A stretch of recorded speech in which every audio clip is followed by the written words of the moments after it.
All right.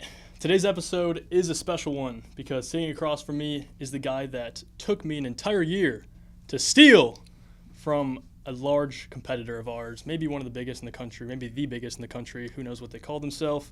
But seriously, I probably spent 12 months calling him, pitching him, updating him on what we're building, and trying to convince him that Junk Punks wasn't just another junk removal company. At the time, we were still small, still proving ourselves, and Tanner had every reason to stay where he was.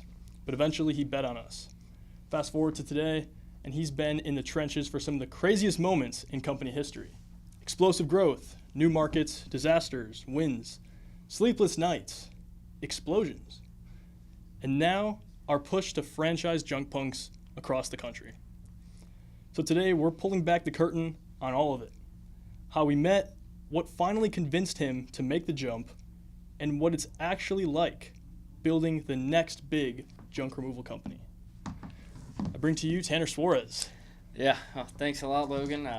This is a lot of fun. Appreciate you having this conversation with me. And remember that process of meeting you and that whole year of really talking with you about joining the Punks. So it's fun to talk about it now, being on this side. Yes, sir. Yes, sir. So today we want to do something a little bit different. Obviously, everyone sees the trucks, they see the social media, they see the growth, but not many people know how we actually got here. So today we're going to pull back the curtains on a lot, talk about what got us here, some of our values, how Tanner's impacted that. If you're an individual junk removal operator, this video should be incredibly valuable for you.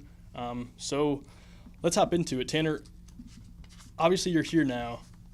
You've been in the junk removal industry for a long time. How did you get into the junk removal industry? Obviously you're young. Now you're a vice president of a company, a fast-growing company. What was that process like? How'd you get into the business? Yeah, well, it feels like a total blur, but it's been about 6 years now. Was a student at the University of Tampa, graduated in 2020. Right after graduation, I got a job working for a Tampa Bay Buccaneers website outlet. Loved that, grew up a big sports fan, big Buccaneers fan, and then when COVID happened and it shut down sports, they furloughed all the employees, so I was like, what am I going to do?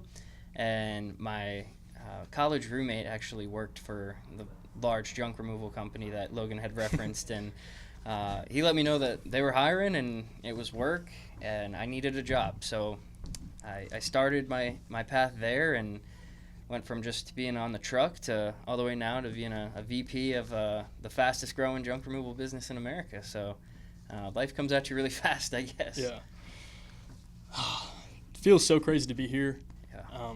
Obviously, so we'll kind of get into the story about how we met. Yeah. But obviously before we met, I had heard about you. So we had an employee, Mike Kesak, and he actually brought a lot of value to the company. He's no longer with the company anymore, but I always appreciate Mike for what he brought to the company. But Mike was telling me when he came over to join us that there's a guy named Tanner that basically is a beast, is what I can kind of translate Mike's words into. The first thing Mike said about Tanner was that he was you can't get mad at Tanner because he's such a good guy. So when I kind of heard that, I was like, okay, so is he kind of like just a nice guy and, sweet talks to managers and stuff, gets promotions? And Mike's like, no, he's like a beast. Like, he's a killer. So knowing obviously you're a super nice guy and then also you have the skills, I really wanted to pursue you. So as soon as, Mike told me that, I had the name Tanner Suarez in my head. I tried reaching out to you a couple times through, I tried getting your information a couple different times, wasn't really able to. And then randomly one day, my partner Ryder, you guys know Ryder, he wanted to go out, have a drink with the guys on a Friday night. We were going to go to a bar. At this time, I believe I was 20 years old at this time, so I couldn't get into the bar. And we decided to go to the bowling alley instead. We started playing pool at the bowling alley, and then all of a sudden, I see a logo that looks familiar, and then I look to the right of the person wearing that shirt, and I saw what looked like Tanner Suarez. I had seen pictures of him before, I knew what he looked like, and when I recognized him, I was like, dude, I have to go talk to this guy and try to recruit him. So, Tanner, from your perspective, what was that night like? Why were you at the bowling alley? And Yeah, I'll let you go. No, just honestly a crazy coincidence. Like, I don't know how that came to be, but thank God it did. We were at a company outing, so all of the employees at that location were there, and yeah, one of my buddies who I worked with at the time there was wearing, the branded hoodie, and a random dude walks up to me. It happened to be Logan, and was like, "Are you Tanner?" And I was like, "Oh God, yeah, yes, I am." And we just got to talking about junk removal, and he started throwing out like everything, like not just a base level junk conversation, like KPIs and things that he really needed to know. And I was like, who is this guy? And I had seen actually Junk Punk's trucks at the dump before, and I just assumed it was another small local company. And yeah, he ended up saying like, this week I'm gonna get you an offer. And I was like, oh, okay, cool. Like, exchange information, and then sure enough, 2 days later was the first kind of like, let's get you over here type text that I got, and that led to, like you said, a very long. Yeah. So to touch on that, I mean, right when I started talking to you, and obviously you probably got the idea I was trying to recruit you. Yeah. What was your perspective? From my perspective, you're being super nice about it, obviously, but in my head, I'm like, there's no way he's even considering it. Because I was like, we'd love to get you on board for this, and you're like, I'm pretty happy where I'm at, man, but take a look at the offer and stuff, but I'm pretty happy. And I was like, we really put as much effort as possible into making something work. And I'm really glad, actually, we kind of had that time where we didn't have a solidified offer, and we're kind of going back and forth, still talking, because it made me kind of realize just the type of person you are and how valuable you actually would be to the company. So I'm going to kind of look at this email I sent company-wide. This is fast forward here, about a month after Tanner started. In my head, I'm like, okay, how do we replicate Tanner? How do we have more employees be like Tanner? And what it came down to is Tanner's values. And those actually kind of formed the Junk Punk's core values. So company-wide email about a month in, we had a lot of issues that were happening, and we kind of had to make changes. We had to set a new standard company-wide. So this is the email I sent. It said, "Team, I'm proud of what we're building. We didn't come into this industry with deep pockets or big names. We came with grit, heart, and a chip on our shoulder. Today, I'm putting into words what makes us different. These are the 5 core values that define how we work, hire, lead, and win."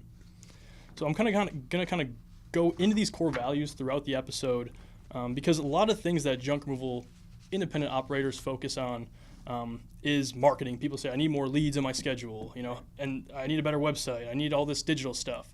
And all that stuff is incredibly important. Obviously, that's how you get jobs. But if you don't have the fundamental core values down that every single person in that company is buying into, you don't have a culture. And without having a culture, it's very hard to make decisions on stuff that happens that isn't KPI based or isn't performance based. You might have a guy who's crushing it numbers wise, but it's not someone you want a part of the company. So with this first core value here, use what you got. We win with resourcefulness. Junk Punks is built by people who hustle, not by shiny tools or big budgets. We make progress with what we have and who we are right now. Whether it's figuring out how to move a shed without the perfect equipment, finding creative solutions on site, or stepping up to lead when needed. We don't make excuses, we adapt, improvise, and get it done. Resourcefulness beats resources every time. Yeah, no, beautifully said. Speaking on that, for me, using what you got, I mean, you never know in this industry what's going to happen, right? Like, a team can pull back into the lot and the mirror could be missing from the truck. And we're not going to send that mirror back on the road. So there's been so many times where it's like, well, let's see what we got. Like, what do we have, in the office we can make a quick fix, and, tomorrow or the next day we'll go and actually get it fixed. But we need to get this truck back on the road right now, and how are we going to do that? 100%. So having that mindset of like, oh man, like, well, the truck's broken, we're not taking any more jobs, and instead turning that into like, let's do everything we can to get back on the road, and let's show these guys how we're going to do that. That way when this happens again, when they pull back into the lot, it's already going to be fixed. 100%. And with this core value, I like it so much because, yes, our guys are on the truck, they're out in the field, they're doing jobs, But these same principles apply to the executive team, to whoever. And winning with resourcefulness, obviously, when you're on the junk removal truck, independent operators, you guys know, crazy stuff happens all the time. You have to make tools with equipment that you have. You have to find creative solutions. But at the franchisor level, at the executive level, we still have these same values. We're not coming into this industry with a ton of money, a huge marketing budget, a bunch of connections, nothing like that. So we have to win with resourcefulness. We can't win with resources. So this is a core value, not just for our guys in the truck, but for our entire staff always.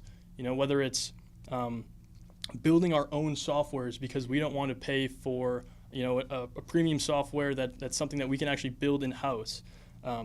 We win with resourcefulness. It's probably my favorite core value. It's the most important because it's the only way we can achieve our goals and become the biggest junk removal company in the country is by winning with resourcefulness.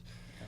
So, do you have a story about winning with resourcefulness? I'm thinking of something that's at the executive level that we've had to kind of deal with, something that we maybe didn't have the funds for, but we found out a way to get it done.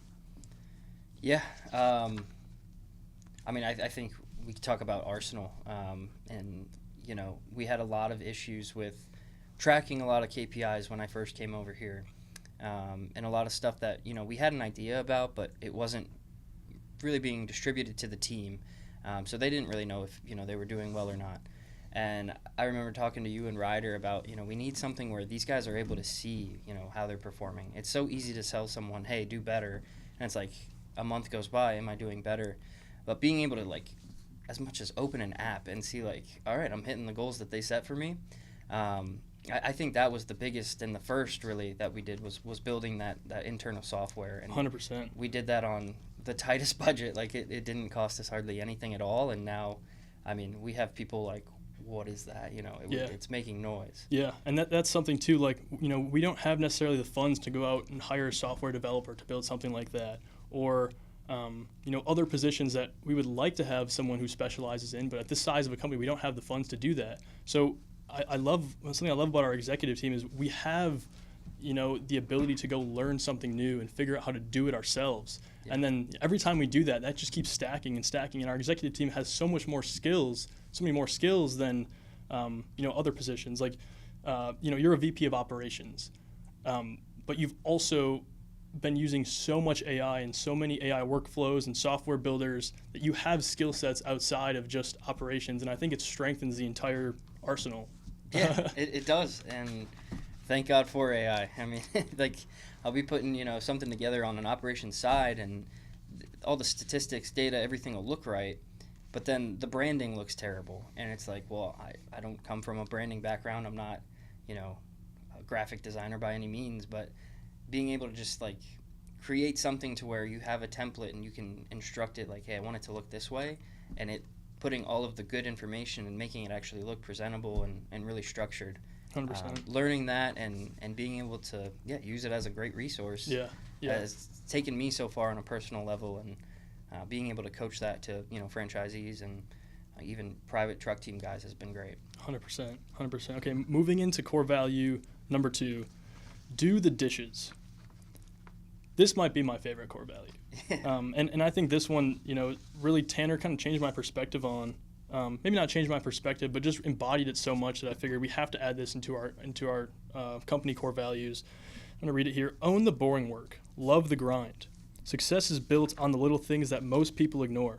At Junk Punks, no one is above any task. Cleaning the truck, fixing the tarp, loading up a piss mattress, or even, washing the dishes after a team meal. The unglamorous work keeps this shit moving. We don't cut corners. We do whatever it takes to deliver the best customer experience in the industry. Discipline is doing what needs to be done, especially when it's not fun. Yeah. No, we're going to say that each one is our favorite, but they're all, they're all so important to the mission here. Yeah. I think I've seen, someone like Logan or Ryder, who are, the founders of this company, being so present, even though they brought, myself and Dino in to where they wouldn't really have to be here. But the fact that they are here every single day, I think even just showing up is part of doing the dishes, but it's so far beyond that. Like moving into new offices and stuff being dirty, and it's like, no, this doesn't look good enough for our team. Yeah. And Logan grabbing the first broom he sees, and just you look over and he's literally doing something that you'd be like, wow, I would never think a CEO was going to do something like, scrub the floor. So bringing that and really just having that be the standard from the very top all the way down, it's probably the most important, I would say, of our core value. Yeah, and it's one thing to talk about it. Like all the time you have managers, executives talking about these core values and telling that to the guys that are actually on the field, but not really living it, not embodying it. One story that I got with Tanner is, quick break from the podcast here, guys. We are actively franchising nationwide. So you can go to ownjunkpunks.com. That link's in the description to figure out how you can transform your junk removal business into a Junk Punks franchise. All the goodies are on that website. You can see our numbers, our financial data from our item 19 and our FDD. Take a look at that stuff. Other than that, let's get back to the pod and make sure you share this with another junk removal operator so they can get the value that you just got. We moved into a new office in Tampa, and the walls were painted. The walls were white. And Tanner literally bought paint and painted the entire office himself. And, we've had people in the past that, when something like that comes about, their first idea is to suggest we, go hire a painting company or say, hey, who's off today, who can come in and do it, and give it to one of the new guys or something. But Tanner literally grabbed the paintbrush, grabbed the paint, and started painting the office. Looked like shit, but I'm just kidding. Just kidding. Wasn't my best. No, but seriously though, like doing the dishes, embodying that core value, like there's no one better than Tanner that I think that represents that for the company. Moving on to the third one here. Celebrate the wins. Work hard, win hard. Okay, this job isn't easy. Long days, intense training, and new challenges are part of the territory. That's why we celebrate progress and victories of all sizes. Finished a monster cleanout, crushed a weekly goal, got a customer review that fired everyone up. We stop and celebrate as a team. Why? Because winning builds momentum, and momentum builds champions. Absolutely. Yeah, and that's another one that you see it top to bottom in this company, and for every single location, private owned or franchised out. It's someone lands a job above standard, and instantly within 2 minutes there's 10 emojis on that chat and 5 different people saying. My favorite one, we have Keyshawn in Orlando. Anytime he lands a nice job, it's like a race to see who can say it first. We say Key. Yeah, we got nicknames for like everyone in the company. Yeah. Shout out Jackson Knack in Knack Wisconsin. City, Knack City. Come on, Knack Attack, man. But yeah, that's part of celebrating the wins, is like making these guys feel really good about the work that they're doing. Obviously I think helps the performance as well. Like they want to get that feedback, and I know I loved it when I was a truck team member, when I was celebrated. So making sure that everyone here is celebrated for the work they're putting in goes a long way. Yeah, and I think every company, every service company, that's important to celebrate the wins, no question. But in this type of a business where the work is gruesome, you're on the truck, you're busting your ass, you're literally sweating, bleeding, and crying. Hopefully not crying, but it depends on the day. You might be crying depending on the day. Or the piss mattress will make your eyes water. One of the two. If you start in this company or in any company that does junk removal and you have zero reinforcement for doing what you're being paid to do, it gets really demotivating, and it's really tough to continue doing this hard work, even if the pay is great. Like it's tough if you don't feel that support from your team. So that's something we focus on so hard. Like, yes, we have standards. Yes, you have to follow them. But when we do win, when we do get that W, everyone will be there to celebrate with you. So, absolutely. Moving on to the fourth core value. Again, guys, if you're an independent operator right now and you're getting bored from this stuff, I'm telling you, this is the stuff that changes your company. This is the most important stuff that you can actually build upon. If you don't have this stuff, you can't build on your company. Yeah. So, number 4, know your why. This job will push you. You'll grind, you'll sweat, you'll bleed. If you don't have a personal reason to show up, you won't last. Every punk brings purpose to the work, whether it's providing for a family, growing into a leadership role, or just building something to be proud of it. We're here to win together, and dead weight kills culture. If you don't know your why, find it fast, or this isn't the team for you. Absolutely. Yeah, if you're just showing up and, if you're here for a paycheck, like, you'll make your paycheck and it's not going to fulfill you. Like, there has to be a reason why you wake up at 5 in the morning every single day and go lift a bunch of heavy stuff. That's just not, you're never going to be able to motivate yourself with only money. And I think, learning your team and learning their whys, and they'll open up to you about family, and it becomes more of a relationship with them rather than, manager to employee. It's man to man, friend to friend. And I think remembering names is so important. Like, if someone tells me about their kids or their wives or, someone in their family, it's being able to say, like, how's Kathy doing? It's so important. And knowing your own why, and then, learning others in the company's why, that's a huge core value. Yeah, I want to touch on that. Like, knowing your why obviously is so important for yourself, because it's going to make going to work much more enjoyable if you know why you're doing it.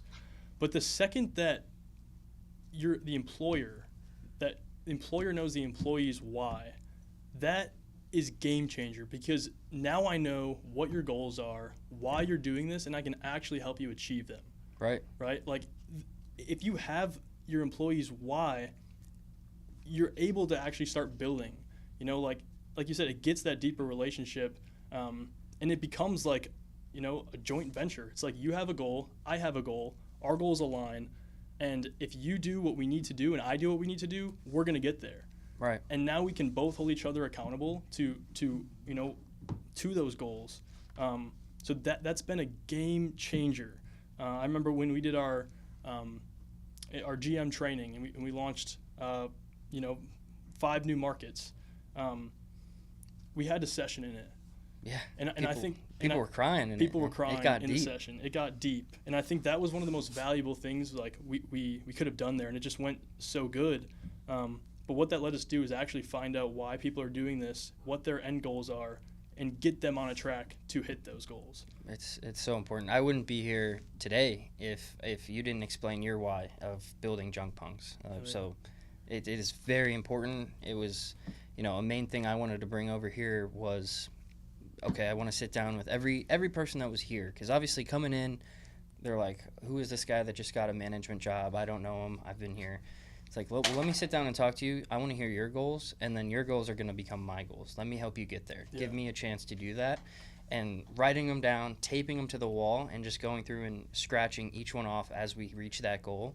That's the most fulfilling thing about this job. Yeah, and that's like the third part. It's like a triple whammy. Yeah. Not only am I going to be able to know your why, you're going to perform better, but I'm going to perform better because, like you said, seeing people actually hit their goals and achieve the things that they want to achieve is more motivating than you hitting your own goals sometimes. Yeah, like absolutely. When you have a new guy who starts and they tell you what their goals are and you actually see them hit those goals, like Justin. Yeah. You want to talk about Justin, what Justin wrote on a sticky note and what we do with those sticky notes. Yeah, so he had come in, and I think he came from lawn care, and he was just looking for a new line of business, and 20 years old, 21, wife, 2 kids, and basically it was just like, yeah, man, I don't really know where I could go with here, and I was like, well, you could go to the top, man. Like, let me know. We'll set 1 year, 2 year, and 3 year. And I think the only one, and that was in September when I first started. We started about the same time.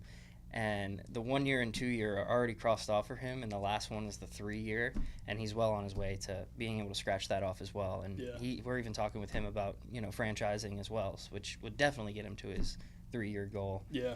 So that's been, one of my favorite success stories since joining here has been Justin, and watching him grow into the current manager of Tampa Bay into, possibly a franchise owner. Yeah, and I think at a lot of other companies, people are afraid to go in there and say what they want. They're afraid to go in there and say their goals, which makes no sense to me. Like, when I see that, like, the second you tell me your goals, now I know what you're chasing towards, but now I can be careful with the goals you set, because we're going to hold you accountable to Yeah. hitting your goals. Like, they're your goals. Those are the goals that you told us you want to hit, and we're going to tell you how you actually have to get there.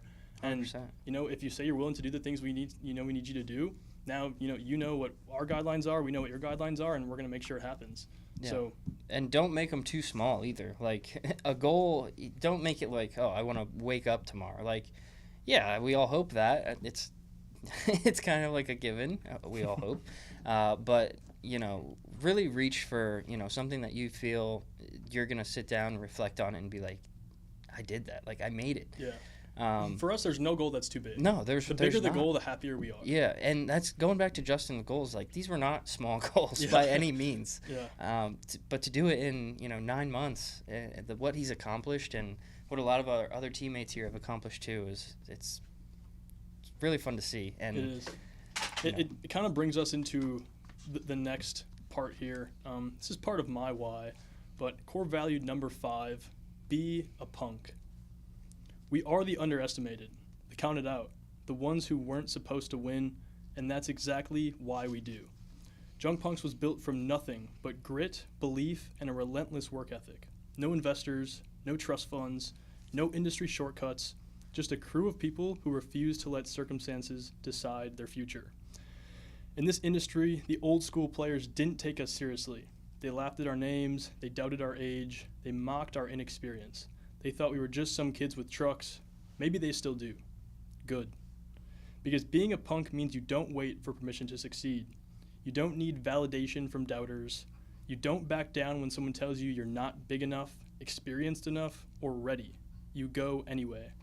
We don't follow the safe road. We don't copy what everyone else is doing. We find a way forward, our way.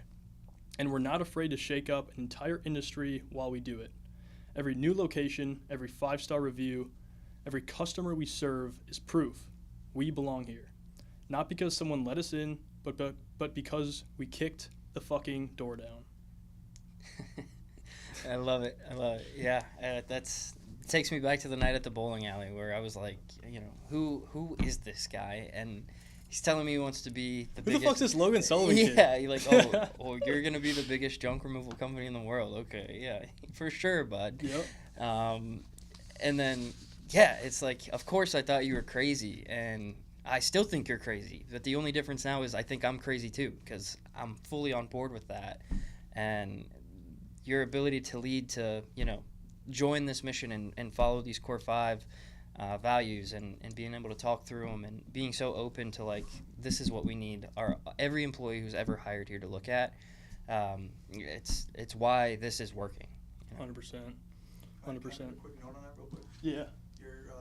Your what I like to call delusion is very spreadable. I don't say delusion in a bad way. Yeah. I remember that first time I was in the car with you, you were like, bro, you just gotta say fuck it, man. And it fucking helped me out tremendously just being around that shit. And that's why it transfers over to your fucking guys. 100%. So, yeah, great talking about our core values. A lot of, things on the discovery call that first get discussed, and it's obviously you're young. You just turned 22. When I met you, you're 20. That's why we met at the bowling alley. We couldn't even get into the bar, this guy. Yeah. So what made, someone as young as you are, 4 years in now, so you started it when you were 18, how did that come about for a high schooler, someone just finishing high school? Yeah. I was actually 17 when we started. Kind of brings me back, actually. So if you've seen other podcasts, you might have heard this story before. But I've always been into business my entire life. Just growing up, I was doing lemonade stands, soda stands, but not once a year like these kids do it. I was like, dude, we just did that yesterday. Let's do that again tomorrow, and the next day, and the next day. And I've probably had 7 to 10 businesses that I tried to do and tried to start before I was even 16. And obviously all of them failed. But the number one rule in entrepreneurship, you can only fail if you quit, right? Yeah. So I never lost that drive for entrepreneurship and for wanting to start my own business. I always knew I would have my own business, whatever it was. I'm not very, I wasn't able to, not that I'm not able to work for someone, but, I find myself kind of always wanting to do more. Any job I had, I was always trying to, do more and get a promotion. And I kind of had some managers that didn't really like that. So the first job I had, first kind of important job I had, I was a junior in high school. Actually, my sophomore year in high school, I reached out to this local real estate investor. His name is Justin Spalding, and he was in my area. He was in Janesville, Wisconsin, and he was posting on Instagram all these real estate deals he was doing. And at that time, I was in love with real estate. My plan was to save up all my money in high school, buy a rental property, like a 4-unit, rent out 1 unit, live in the others, or rent out the one, live in 1 unit, rent out the others, and start building a real estate portfolio that way. So my goal was, okay, I'm going to find the biggest person in real estate that I can possibly work for and learn everything I can from them. So I reached out to Justin Spalding. I sent him a message on on Instagram DMs. Think you're running they have hundreds of millions of dollars in assets under management. Yeah. You're the CEO of that company, and you have, at that time, I think I was 15 or 16 years old, DMs you. I sent him a paragraph, and I sent him, I want to build the biggest real estate portfolio I think I said in the world. Here are my goals. I want to learn from you. I'll do anything I possibly can to learn from you. I'll work for free, whatever the case is. And he responded with one sentence. He's like, would you work as a marketer for our painting company? And I was like, I just said yes. And then I was like, you have a painting company? What? Like, no idea. I just said yes. So he's like, sweet, could you stop in an interview? Could you interview at 12 o'clock on Friday? I'm still in high school. I have school at 12 o'clock on Friday. I'm like, yes, I can, absolutely. So I literally begged my dad. I'm like, Dad, I'm not going to school on Friday. Like, I need to just take off and go to this job interview. And I don't know how my dad, but he luckily was like, all right, do it. And that's something that's super important. My parents always believed in me and fed into my aggressive goals per se. They always told me growing up I could do anything I set my mind to, and that really stuck with me. But anyway, I went to that job interview. I wore a suit, and in my opinion, I crushed the interview. So Justin said, okay, you can start door knocking for our painting company, $7 an hour, commission only, commission after that. And I was like, hell yeah, let's do it. So that's when, starting at that painting company, that's when I met Ryder. And Ryder's my partner now, obviously. And we learned so much together. We worked in the same office. We were doing painting sales. We were doing estimates, leading the painting team. Ryder was more of, the manager for the painters, and I was kind of more the sales rep, giving quotes, estimates. And, really that summer, that was when the summer of going from sophomore year into junior year, we crushed it with painting sales. We booked out the schedule like crazy. We were, I think, 6 to 7 months booked out. And the problem was our painters weren't completing the jobs that we were doing profitably. We had maybe not the best painters, not the best leaders in the painting company that were actually on the painting side of it. So what ended up happening is we had all these jobs that we couldn't even attend to. And Justin, the owner, was like, you know what, I'm just going to focus on real estate. Don't even mess around with this painting stuff. Like, he only had the company really to paint his properties. So he's like, okay, we're going to shut this down. Logan and Ryder, do you guys want to get into the real estate side of the business and maybe be leasing agents, leasing out apartments? We both were like, absolutely, let's do it. So I went to one property, Ryder went to a different property, and we got into the real estate game. That's what I always wanted to do. Yeah. So I'm like, okay, now I'm finally a leasing agent. I'm finally kind of, I won't say I was running the property, but my property manager definitely used me a lot to help with vendors and stuff like that. And there was one point where we had a bunch of junk around the dumpsters, and the corporate did a property inspection, and they were like, hey, you guys got all this junk around the dumpsters. You got to get rid of this crap. And I was like, okay, sweet. Who do I call for that? And they're like, go into the vendor book and look at the junk removal companies. I was like, junk removal? Like, what? I didn't even know that was a thing. Like, I thought waste management, the garbage companies would come pick that stuff up. So I flipped through the vendor book, and I see this company, junk removal, and I'm like, So I call them up. I'm like, hey, I got a bunch of crap around the dumpsters. How would you charge that? And they were like, can you send me pictures of it? And I was like, I guess. Like, why do you need pictures? How do you charge? And he kind of explained to me that I got to send pictures, and then they'll give me an estimate on it, and then they'll show up in person and give me the exact price. And I was like, well, I work for a property management company, so I got to get this approved and stuff. Like, and he was like, I don't know if we can do. And I was like, dude, you guys do this for a living. You have a company doing this. This is a very standard job, and it's like pulling teeth trying to get these guys to come out here and pick up this junk and get a price on it. So in my head, I was like, dude. So anyway, we ended up calling my manager. I got that approved. They came out, they got the junk, and they approved the price with my manager, and then they left. And then I was like, hey, by the way, what did that cost us? And he was like, oh, like $700, $800. I was like, $700, $800? Like, they just pulled up in a shitty pickup truck with a trailer and threw that stuff in there in like 5 minutes. And he was like, oh, they charge good for that stuff, man. It's hard work. And I was like, $700-800? Like, dude, that was my paycheck last week. Yeah. So it was kind of just lingering in my head. I had been thinking about starting a pressure washing company, and I was like, you know, maybe I should do junk removal. It seems pretty lucrative. So I talked to my manager, and I said, hey, I really want to be a property manager.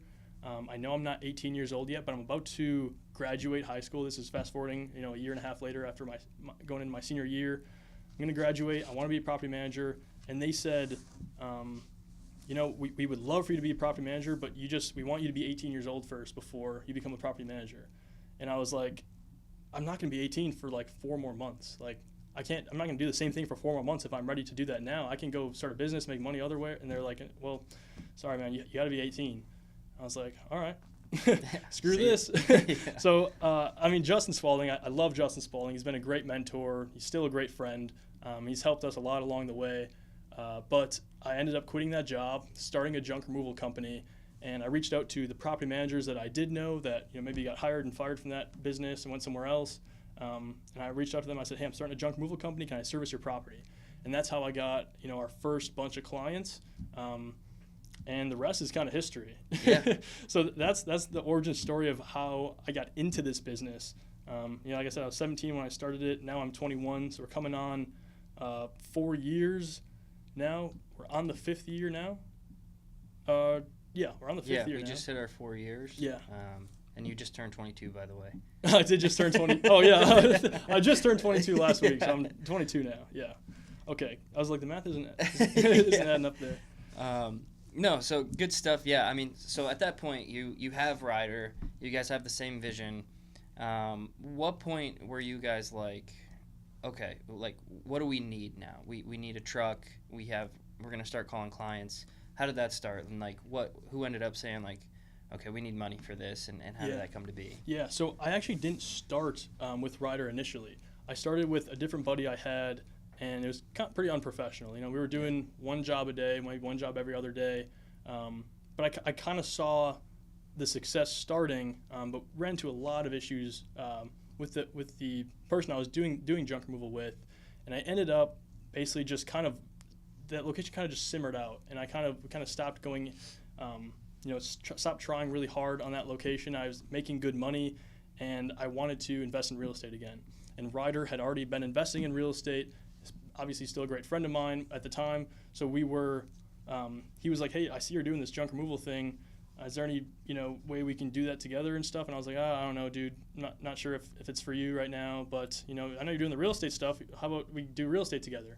And Ryder was like, "Yeah, dude. How about this?"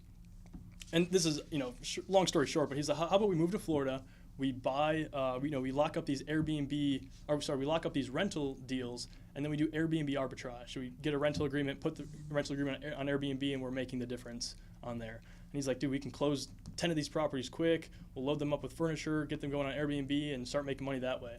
So I was like, that sounds good. So we packed our cars, we moved down to Florida, we stayed in an Airbnb for a month or 2 months to start, and we had about 4 or 5 real estate deals that we were going to start to finalize on and close them. But then a hurricane happened in Florida. And Ryder went back up to Wisconsin. My stepdad flew down to Florida, happened to be at the time the hurricane was happening, worst timing possible. Rough. But he was like, hey, let's get an Airbnb together in a safer area. And we went down to Naples, got an Airbnb, which didn't work out because the hurricane actually started going south and actually slammed Naples. Yeah. We got an Airbnb, and I was like, so how I was trying to kind of go through the numbers with him of the junk removal operation I was doing, because I had another buddy who wanted to buy that operation from me. And he was like, we're going through the numbers, and he's like, hey, looking at this, you're actually making like really good money. Why would you quit doing this? And I was like, well, yeah, we're making good money, but it's really hard work, and I'm not in Wisconsin anymore, and like doing this real estate thing with Ryder. And he's like, yeah, business is really hard, and if you're 17 and you got something that's working, like, I'd just stick with that. Yeah.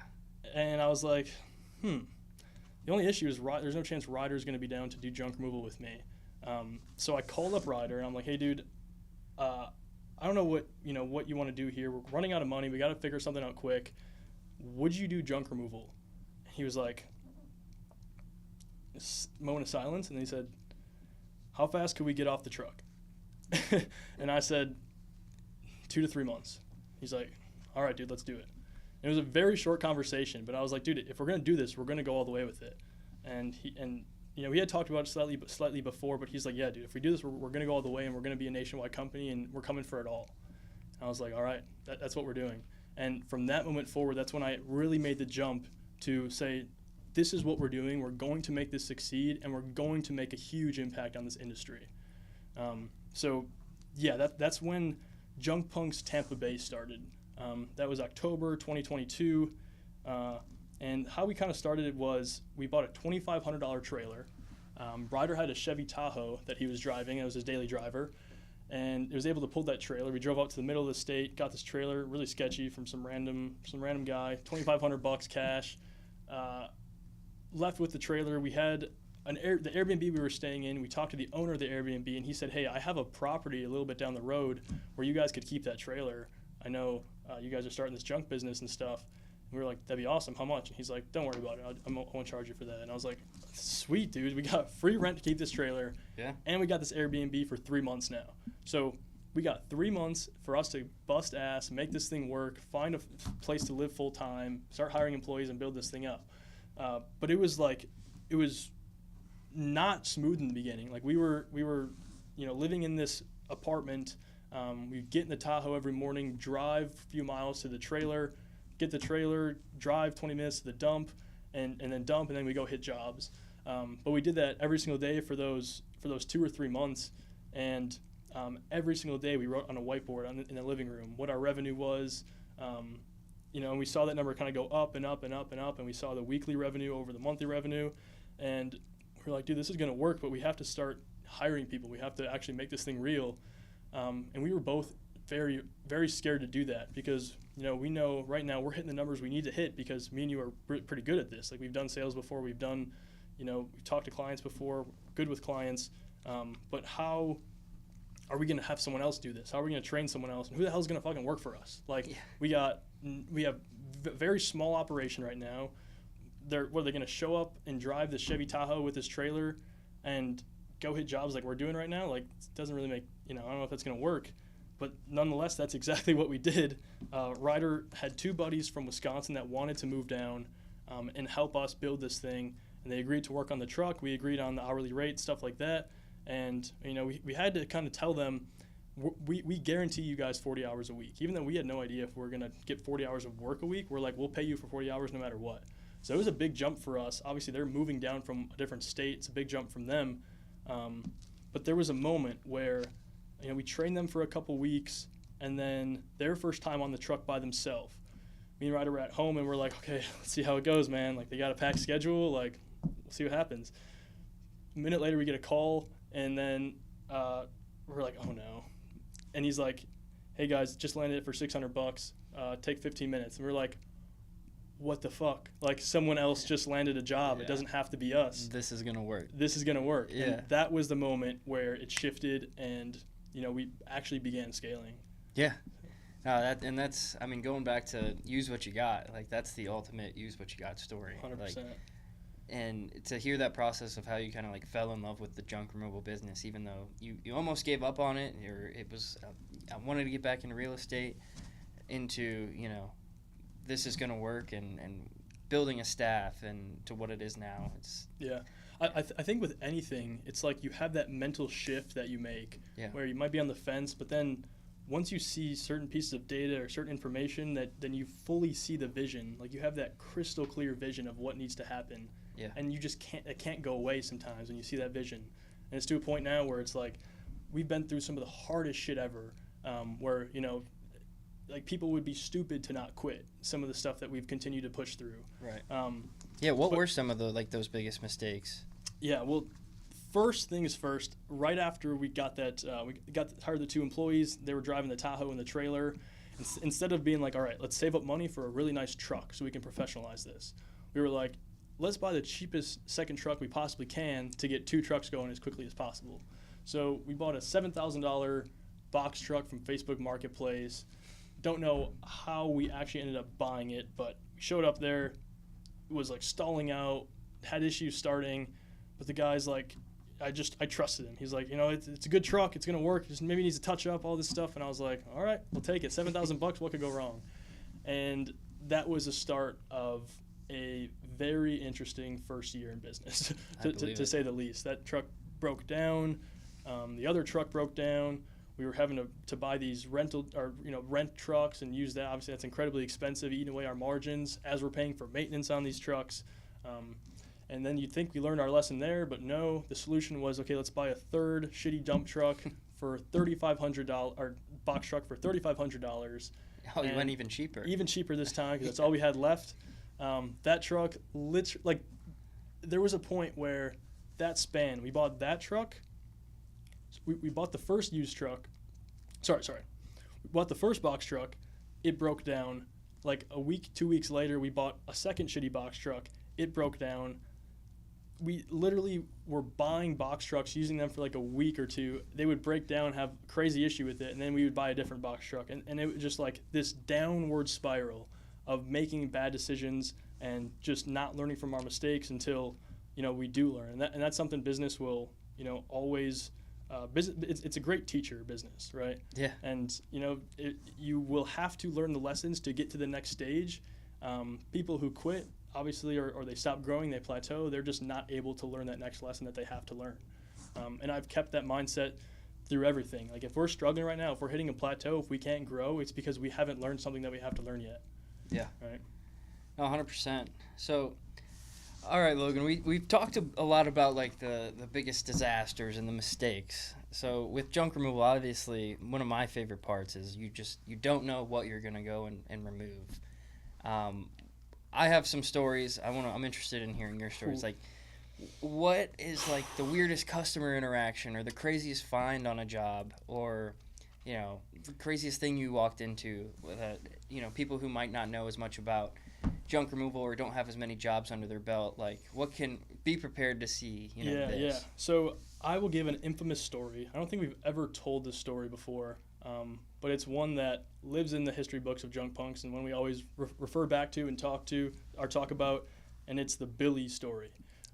So we had a client, older lady, very nice lady. She called us. She says, "Hey, I'm helping my son with his apartment, and he's just got some garbage in it. He needs to get hauled away and stuff like that. Couple soda bottles and stuff." And we're like, "No problem. We'll show up there tomorrow. Give you a quote on it. And hopefully we can get it taken care of for you." She's like, "Perfect." So we show up. We open up this, she gave us a code because he was no longer living there. We opened up the door, walked inside, and the living room was just atrocious. There was like cockroaches, there was food everywhere. It was in our mind, it was the craziest thing we've ever seen. And then we go to we're given a quote, we're taking pictures, and we're like, all right, it's a 1-bedroom apartment. All that's left is the bedroom. We're like, all right, let's open up the bedroom. And we go to push the door open, and we're like, it's not opening. I'm like, dude, you gotta push it. Like, open the door. What are you doing? And I'm like, I give it a little shoulder, and it's like, kind of cracks a little bit, and we see inside, and literally, like, almost shoulder high, just Sprite bottles everywhere. These 2-liter Sprite bottles, and then there's also Jack Daniel's bottles just everywhere. And we're like, what is this? Like, who would do this? Like, what is this? So, we figured like, some of them are kind of heavy, and we're like, all right, they're like, why are they're still filled with Sprite? We're like, what the heck? Like, why this guy'd be drinking half Sprite bottles and just throwing them on the ground? And then we're like, all right, well, this is going to be a lot of labor, a lot of truckloads. And we write up the quote for her, and we're like, all right, this is what we think it's going to be. I think we quoted the job like $2,000, something like that. And then we left that job. We're like, all right, we'll be back tomorrow to do it. We need some more help on this. And then we sent the other crew. We sent Maudine and Miles, are the first 2 guys that we had. And they show up to the job, and we get a call, and they're like, all these are full of piss. And we're like, what? And they're like, all these Sprite bottles are full of piss, and it smells awful in here. One just broke, and I hear like someone else gagging in the background, like, ugh, and I'm like, oh my God, like, what are you talking about? And I guess every single Sprite bottle in that room was full of urine, which obviously it's disgusting, but then just the weight of that. Yeah, you're paying to get rid of that. We're paying the disposal fees on that, so they're loading up these trucks, and they're entirely full of liquid, basically. So it's just incredibly heavy. So we're gonna not make our numbers on this job just based on the dump fees for how heavy this stuff is. Ugh. So I had to make probably the hardest phone call I've ever made to that client. I'm like, hey, I think we underquoted you a little bit, and here's why. And we eventually made something work with her. We still underbid the job like crazy. But me and Ryder went back there to help out finish that job. We got the job done, but it was the worst, most gruesome job that we've ever done. I think we probably had worse ones at this point now, but Maudine and Miles, the guys who did the majority of that job, that job, it went down in the history books for Junk Punks, and it's something that we kind of refer back to. Like, it's kind of a new thing now where any new guy we get, it's kind of like an initiation process. You put them on a really nasty job. It's like a buy-in. Everyone has to kind of do a Billy equivalent job. Yeah, and then you're a punk. Yeah. It's like you earned your stripes. Exactly. Yeah. No, I mean, I have a lot of similar stories. I mean, when my first company that I worked with in junk removal, they're featured on the show Hoarders. And I had seen episodes from it before I even got into junk removal. And, of course, when you walk in, it's all over the marketing on the walls and everything, like featured on Hoarders. And I'm like thinking to myself, I hope I don't walk into one of those. And when you do walk into your first hoarder job, it's just something that it never leaves you. But with that being said, like, you find a lot of really cool stuff too. Like 100%. My best ever find on site, this lady, she had passed away unfortunately, and her family flew down from Arizona, and they basically cleaned out everything that they wanted and then flew back to Arizona, called us up, hired us, and we're like, hey, this is the code to get in the door. Please throw everything else away. We're coming back down in a couple months, and we're going to sell it. So it needs to be completely empty. If you find anything that you want, feel free, take it, and just throw the rest away. So I was with one of my buddies that I had brought to that job. He's my buddy all the way back from high school, Keegan and I. We picked up, there was a lot of stuff, don't get me wrong. There's several trucks, but we're getting towards the end, and we went to put an entertainment center and stand it up in the truck. And as soon as we used the leverage and picked it up from the bottom and stood it up, a drawer flung out, and a red box fell out too. And I picked it up, and it was heavy, and I was like, oh, shook it around, open it up, and there's gold rings, diamonds, bracelets, chains, you name it, a bunch of jewelry. Yeah. And we're like, oh my God, dude, if this is real, what a come up.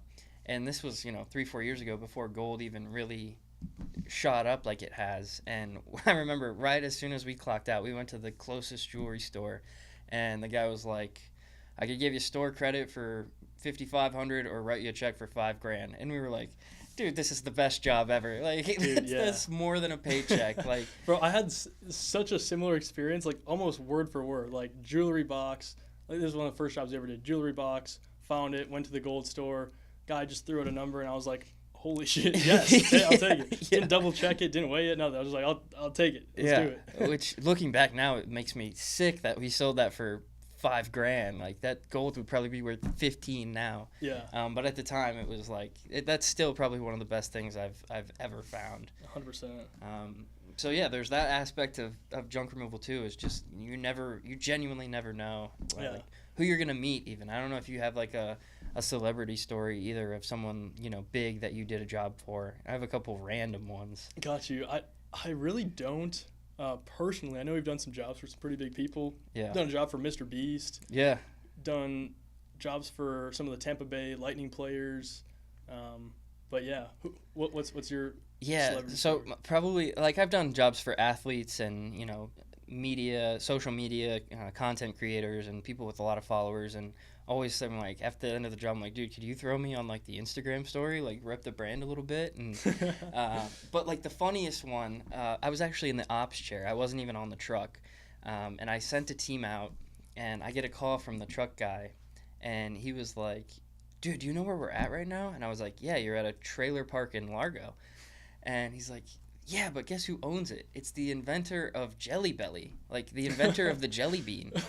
And I was like, hold on. So you're telling me a trailer park in Largo, this customer that we're at, founded like the jelly bean, created it. Dude, He's it's like, always the weirdest thing like Yeah. that. It's like they made water bottle caps. Yeah, It's like yeah. some super specific weird thing. That's hilarious. And I was like, that's awesome. And he's like, yeah, he got screwed and he had to sell the product and now Jelly Belly and there and so yeah, like it's really interesting, and you know, you never know who or what you're gonna see on a job site. 100%. That's what keeps it fun.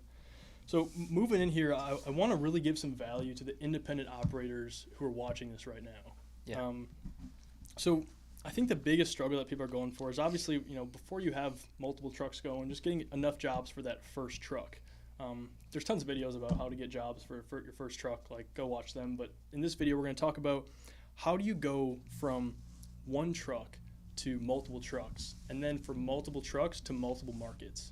Yeah. And what kind of barriers do you hit along the way? What kind of learning is required to go from one truck to hit those? Yeah, and that's so the first and most important thing is there are going to be days where you're like, I don't know if this is going to work. Like, you might not have the team to be able to hit all the jobs, or you might have the team, but then you don't have the jobs for them to hit. And there's going to be a couple days of the week even where, okay, I have the jobs and now I can't hit them all. And then you get to the next day and it's like, where are all the jobs at? But when you get to a consistent level of, you know, you're paying for the ad spend and you're getting the phone calls in, and you know, you're paying for that lead no matter what, and you're not able to service it because you already have too many jobs or it's too far away, then you have to start looking at, okay, I need a second truck. And ideally, every other metric has gotten you to the point where that's something that you can afford, and that's where KPI tracking is so important too, because you could have 10 jobs on the schedule with one truck and need that second truck, but if you don't have the cash flow because you're not executing on those jobs, you're never going to be able to get to that point even with all the jobs in the world. So that's the biggest roadblock, is it takes execution at each level, and then you're like, okay, I can afford this, let me get that second truck. And then it's building the team. So do you have, you know that you're able to go and run a route and succeed with the jobs on your schedule, but someone else has to go hit the other jobs. And are they executing at the level to where, okay, I trust them, I can actually give them a big job now and not just the smaller ones and have to take on all those big ones yourself. I think the people think that they don't have multiple trucks running because they have a lack of jobs. But it's not that. It's a lack of being able to build a team. And we know that so well because obviously, you know, we're selling franchises. We're talking to independent operators on a daily basis at this point. And a lot of them have the same problems. You know, they have enough jobs for like half a truck to run full time, but they're like, how do I get a second truck going? And, you know, the answer is that they don't have the ability to hire and train employees to execute these jobs the same way that they do. Right. And you can't just, you know, that's not something you can just build. You can't just build an employee training manual and 30 hours of video footage of training because, number one, you don't even know what the right things are to train them. Like, you have the founder magic if you're the founder. Like, you're able to go talk to these clients, you're able to pull strings, you're able to negotiate that maybe, you know, in a way that maybe employees can't do that right away. So they don't have the same level of confidence and authority that you do as the owner. So you need an immense amount of training and systems to get them to hit the same numbers that, you know, you as an owner operator are going to hit. So, I mean, that's our biggest value proposition when we're talking to independent operators about, you know, why they can or why they should transition their junk removal business into a Junk Punks location. Because we have the training systems built to be able to hire a team and train a team and have them operate and execute on the same level that the founders can. So, Tanner, how do you think a newer operator, an independent operator, let's say they don't want a franchise, they don't want to be part of a different company, why is building that initial training so hard, and how does someone even start to do that? Yeah, I mean, for one, if it's just an independent operator, like, it could be the most ambitious person in the world, but if they're taking all the calls for that location first and foremost. So this is someone who probably doesn't have a call center built yet, and you know, you're taking every single call. So the ad is working at this point. Your marketing is working. You're getting calls. Then you have to go do the jobs, and you might get a call while you're doing a job. You might miss it because you have a couch in an elevator and you can't reach the phone in your pocket. You might run into a problem where, okay, I have another team now, but they're not trained up to the point where if they face a negotiation and, you paid for that lead and they quoted someone $400 and the person just says, no, that price is too high. Someone that's not going to have the sales skills is going to say, okay, well, have a good day. And it's like, whoa, wait, you left? And you're taking that call as an operator and you're pissed because it's like, let me call them. And then your time is taken up from the customer you might be at to the customer that you're not at. And you're paying that guy to go blow a sale. Yeah. And you know what to do, but can you teach him to know what to do? Yeah. So, yeah, I mean, I would say, like, transitioning into a junk punks, you're not, of course, like, we're going to help you and you're going to get assistance and everything like that. But what we come with, it's a fully trained call center that is directly next to us in the office. Like, our HQ location is the same location as the call center. If there's a problem with them, we're talking with them. And we're addressing it right then and there. You're not submitting a ticket and waiting 48 hours for a response back. Yeah. It's in live time. You're getting a full system built out of, sales training. Everyone in the management executive team collectively here, I mean, there's probably 20 plus years of junk removal experience. There is not a negotiation that we haven't faced in the field. We've heard it all. Like, I got to talk with my husband about it. I'm going to get other quotes, you name it. And that's what all of these sales trainings are really built around. So being able to go into a job knowing, like, they might object with this, I have the perfect response. And just being able to spread that across your entire team, really pouring into the franchisee first, and then getting that franchisee to the point where not only are they comfortable, but being able to coach that themselves with their team. Those are the two biggest. The call center and the sales trainings are the biggest things I think we provide, and there's way beyond that too. But those, in my eyes, are the two biggest. No, 100%. I mean, getting, off the truck is one thing. Right. Getting off the phones is a totally different thing. And I remember when, we finally had those first two employees that were operating the truck, and, me and Ryder were back at home taking every single phone call that came in and calling, our list of leads that, maybe didn't answer our first call, whatever the case is, following up with them. And we were busting ass as hard as we possibly could, calling that lead list like crazy, taking every call, maximizing every single lead as much as possible. And it worked, but it was incredibly exhausting. It's an all-day thing, 7 days a week. Yeah. And the second that you don't take calls after 5 p.m. or you don't take calls after 6 p.m., all those jobs that are looking for junk removal to book for the next day or to book for that night still are going to call a different company that you're just missing out on those leads.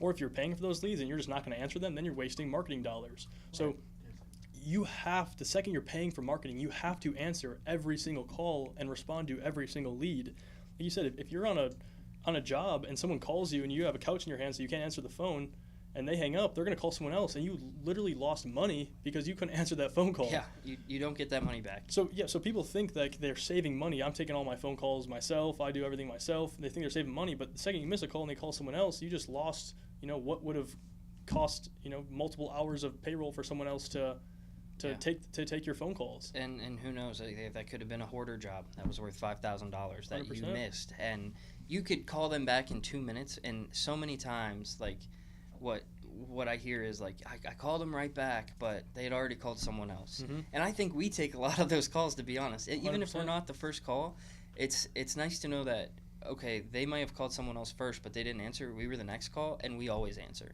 100%. And that turns into a repeat business, and it turns into more than just, I missed that first call. It's, I missed a repeat customer that does 10 jobs a year with us and spends, $20,000 a year. Yeah.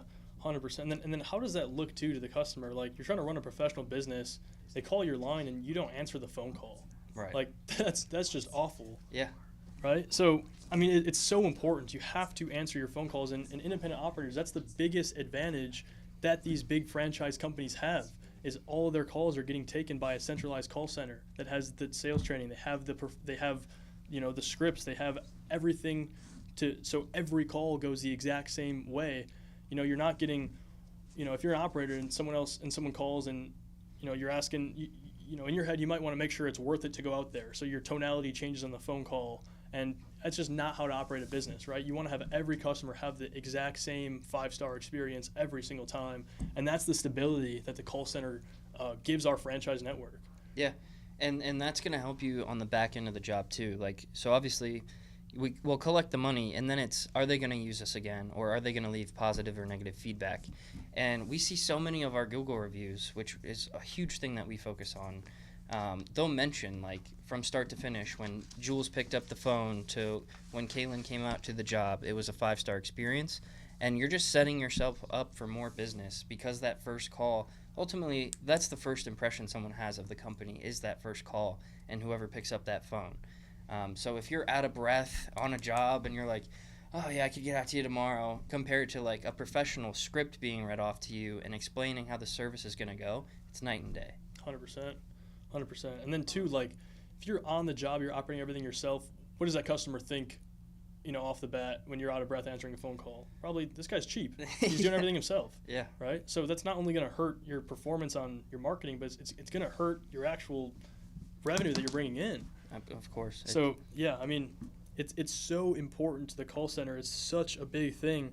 And, yeah, when you centralize that, you're able to offer that at just a better rate than it costs independents to hire their own call center representatives, right? Absolutely. So we have, I've been here about a year now, and we've privately launched a bunch of locations, and now, actually today, shout out the Junk Jumpers, we just sold our second franchise.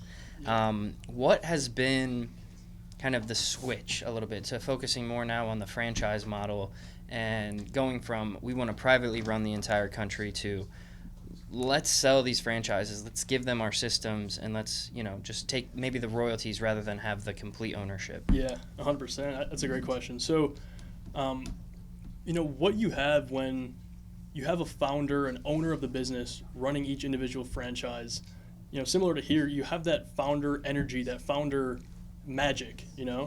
like where, stuff might be going right, but the founder is always going to have that extra push to make sure stuff happens the way it needs to.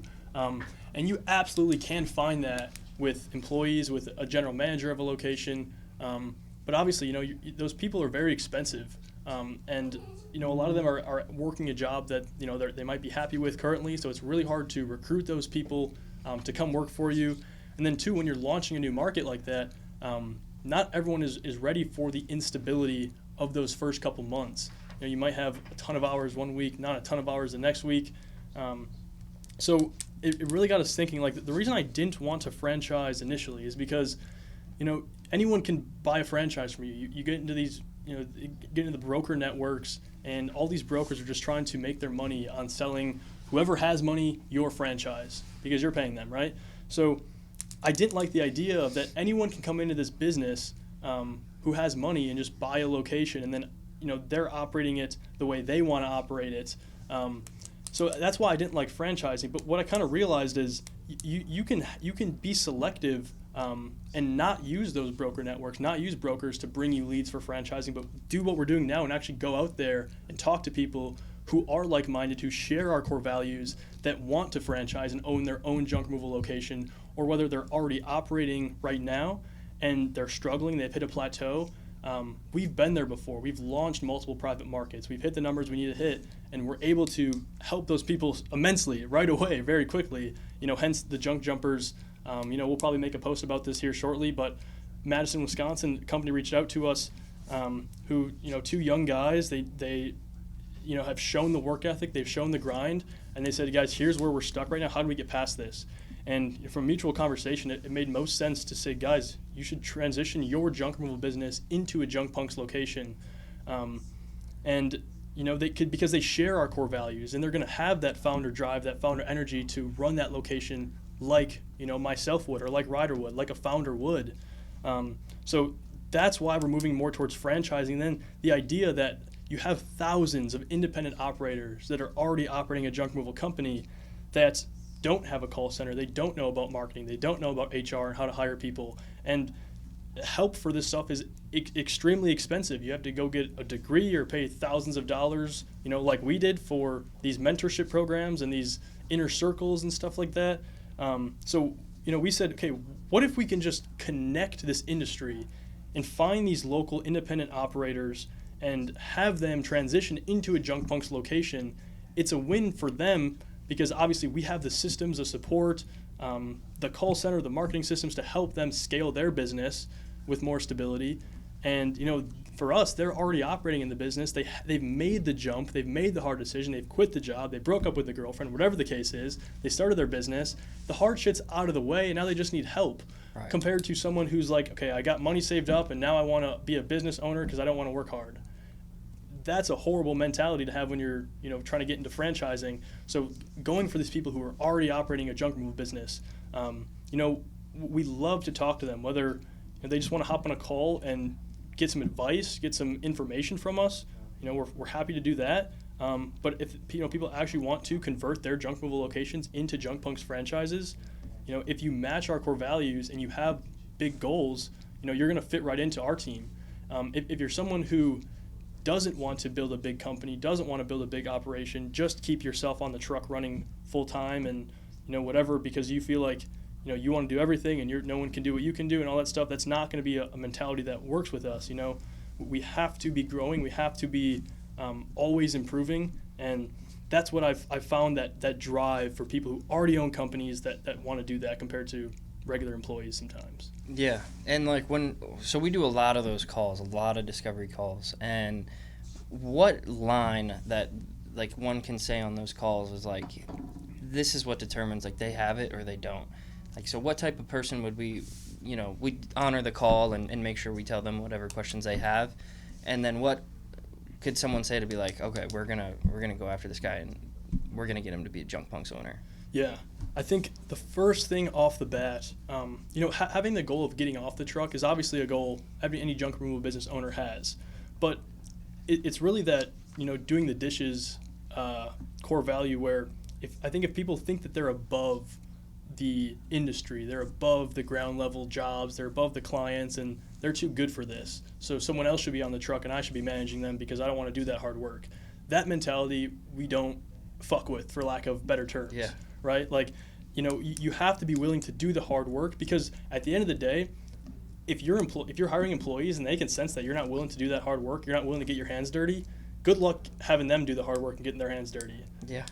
Everything's a reflection of the owner of that location. So, by no means are we, saying, hey, open up a Junk Punks franchise and we'll take care of everything and you just be an owner and your hands are, sitting back and you're chilling.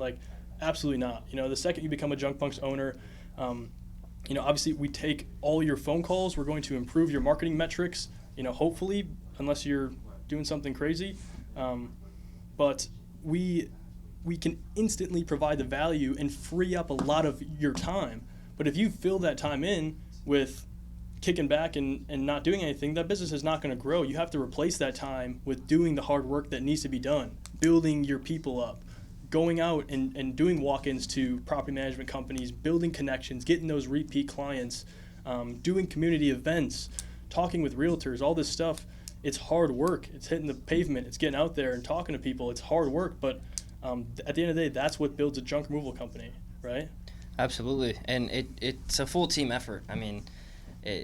Obviously we're going to give you all the support we need or you need, but even you now as a CEO, and it's a 4-year-old company, and obviously you're primarily off the truck. This doesn't happen all the time, but last week we made just a quarterly visit to Palm Beach, and it was okay, we're gonna go there, we're gonna run their ops, we're gonna take their calls, and you got on a truck every single day. Oh, yeah. And it's 4 years in, and with a ton of independently owned or privately owned locations and franchises, you're still whatever it takes, you're gonna do it. 100%. So I think it's so important to find someone who's willing to do that. And the people who are yeah, I'm just gonna go and hire a GM to run this. I know a guy who can run it, and I'm gonna sit back, and it looks like a lucrative business, and I'll be able to just collect the profits.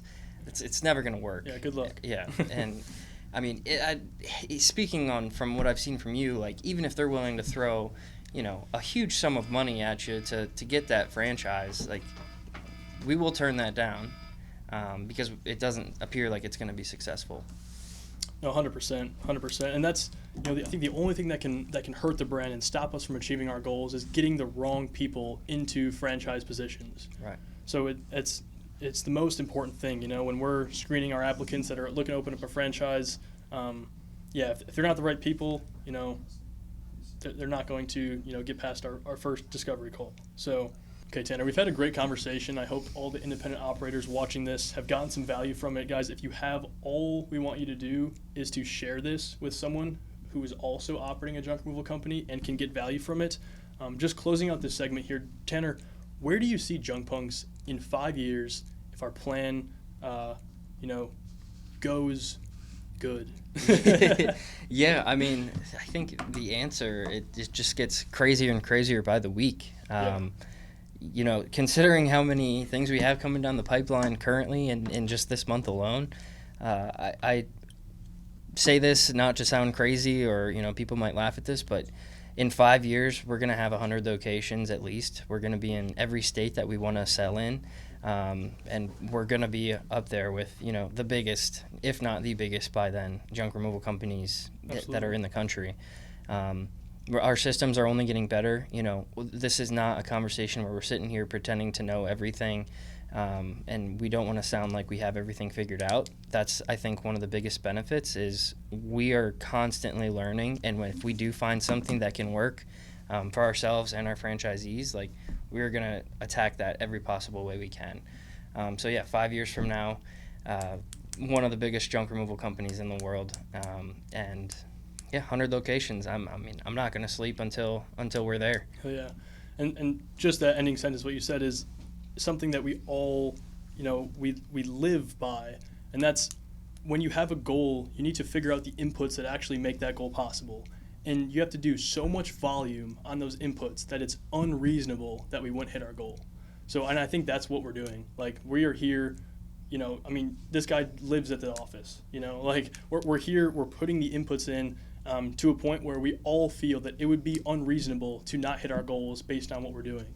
So, as long as we make those inputs, I have no issue with telling the world what the goals are and what we're going to do, because we are making the inputs to make that possible. Yeah, I mean, and that's the thing is why I don't have a problem saying that. It's like, you can laugh at me in 5 years if I'm wrong, but the amount of work that's being put in and the traction that we do have and the results that we're seeing, it's like, I don't even think it's so crazy to say. And that 100 number, like, kicking myself because I think it could be higher. Yeah. And I could watch this in 5 years and be like, dude, I had, my goals were small, 100%, man. No, good stuff, guys. So we're going to start doing these podcasts probably every other week.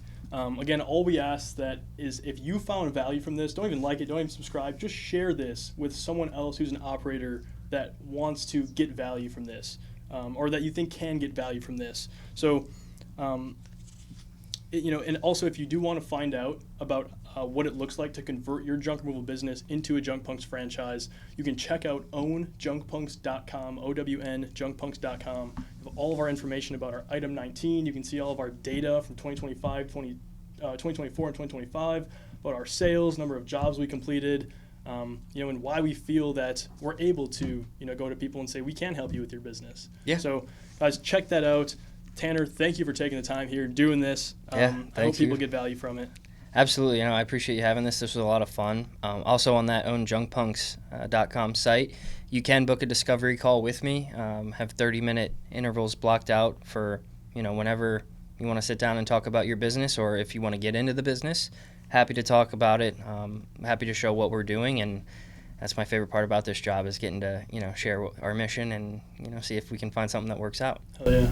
Good stuff, Tanner. Thanks, guys. Junk Punks is a big family, and we are currently expanding our family nationwide. If you want to be part of this family, you can go to ownjunkpunks.com. It's in the description to figure out what starting a Junk Punks franchise looks like for you, for your current situation, how to transform your business into a Junk Punks or start one from scratch. Check out ownjunkpunks.com. Share this podcast with another operator who's getting the same value that you are getting right now.